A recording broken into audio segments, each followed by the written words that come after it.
you and I were at Circuit of the America, and we, 8:30 in the morning, and I looked at you, and my God, you are an athlete. You got zero stomach. You're chiseled out. And I bring this up now because of all the races you ran. Jamie, you're a damn athlete. I mean, this athleticism, is this a nervous energy? Were you bored? First of all, I think it's fantastic. I'm bragging on you. Yeah. But tell me about this athleticism. And right now you look like you're 22. Well, I appreciate that because I don't feel like I look like that. So this is what I'll tell you about running. I was never a runner. My last year of Cup, Josh Wise started his program, which is Mm. incredibly successful now. And Larson and I were his first two like drivers. And Josh introduced me to running, which I used to always tell everyone, well, my knees can't take that. I'm not a runner. Any I just excuse. it's just what everybody says, right? I meet people every day that tell me that now. And Josh got me to running, and it just became something that I became kind of passionate about. I was like, I think I want to do a marathon. So then I went and did a marathon, and as soon as it was over, I'm like, I'll never do this again. And like a week later, I signed up for another one because I man, this is gonna sound really messed up, but I love pain. Like I Mm. love pushing myself so hard that I'm miserable and I want to enjoy that the next day of what I did. And it's really messed up, but I enjoy that. The other thing with running was when I first stopped driving, that became how I was competitive. Like I didn't get Mm. to have racing, so I would do these marathons, and even though I knew I would never win one, I could always finish in like the top 10, which was just huge, right? I mean, I go there and I'm not a runner, and there was always like two people from Kenya that I'm like, well, shit, I got no chance outrunning that guy ever, right? Hundreds of people. Yeah. So anyway, I loved it. And then running now though, I don't really care about ever doing a marathon. I listen to a lot of podcasts for work. And I run about an hour and a half a day. And I just put a Gosh. podcast in, whether it's like, I mean, I listen to obviously everything that Dirty Mo has. I listen to, I mean, maybe it's Joe Rogan, maybe it's, I just listen to different podcasts. But I think it helps me a little bit for work because Kenny, I have an opinion on everything that happens on Saturday or Sunday, like you do too, right?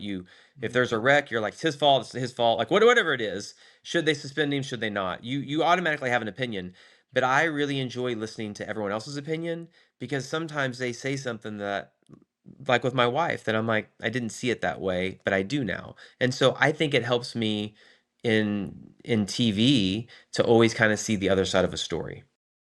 I like that because I do Yeah, Herman Schrader with Kenny yeah, Schrader, and Schrader does not like opinions. And I'm like, Kenny, it's a lesson in how to view other yeah, situations.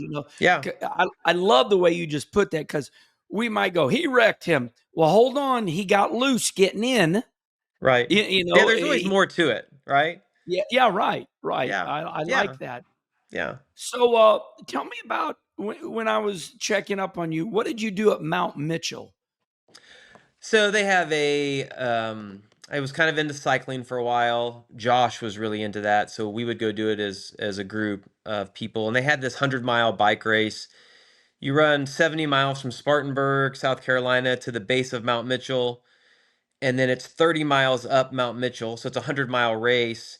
Oh But the my. first like 23 miles up Mount Mitchell, it's pretty steep, like you're going pretty slow, but the last 7 when you climb the summit, you like literally have to swerve back and forth like up the road because it's so steep.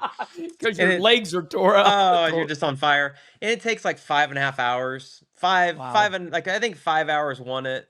Probably like I don't know, maybe 8 hours is the slow. So it's a long event.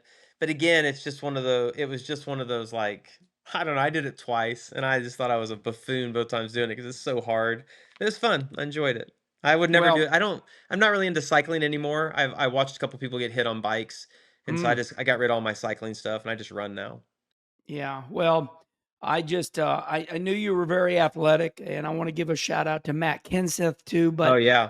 when I saw you at 8:30 that morning last week, I was like, holy moly.